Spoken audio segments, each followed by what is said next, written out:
Hi friends, என்னட்ட மிஞ்சின காராமணி வடையும் இட்லியும் இருக்குது. இதை வச்சு இட்லி வடை உப்புமா செய்து காட்டப்படுறேன் உங்களுக்கு. என்னட்ட இருந்த இட்லிக்கு 2 வடை காணும் ஒன்றை வச்சிருக்கிறேன். எல்லாத்தையும் முதித்திட்டுறேன். எண்ணெய் சூடாயிட்டு கடுகு, பெருஞ்சீரகம், நச்சீரகம் கொஞ்சம் போடுவோம். கடுகு வெடிச்சிட்டுது, வெங்காயம் போடுவோம், பச்சை மிளகாய், கருவேப்பிலை சேர்த்து மிக்ஸ் வெஜிடபிள் கொஞ்சம் போடுறேன். வெங்காயமும் வதங்கிட்டு டேஸ்ட்டுக்கு கொஞ்சமாக கபேத்து வெட்டி வச்சுங்க போவா அதையும் சேர்த்து கொஞ்சமாக தக்காளி பழமும் சேர்த்து டேஸ்ட்டுக்கு பார்த்து போடலாம். இப்போ கொஞ்சம் இது தக்காளி பழம் மிக்ஸ் வெஜிடபிள் எல்லாம் வதங்கிட்டு நீரை கொட்டுவேன்.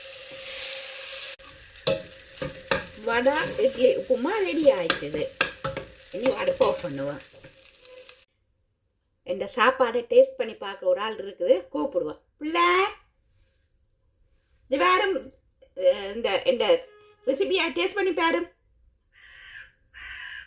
ஓ என்ன இது சாப்பிடு பாரு, எப்படி டேஸ்ட் இருக்குன்னு பார்ப்போம்.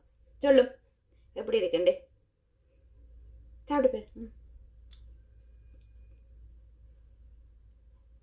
நல்லா இருக்கு. என்னன்னு கண்டுபிடிச்சிட்டுயா?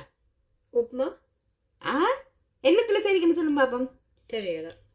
காலையில் சுட்ட இட்லி வடையில் வச்சு உப்புமா செய்யுங்க. அப்போ இட்லி வடை உப்புமா எப்படி இருக்கு? ரொம்ப டேஸ்டாக இருக்கு. இந்த ரெசிபி பிடிச்சிருந்தா லைக் பண்ணி ஷேர் பண்ணி சப்ஸ்கிரைப் பண்ணுங்க. மறக்காமல் லைக் பண்ணி சப்ஸ்கிரைப் பண்ணுங்க. தேங்க்யூ.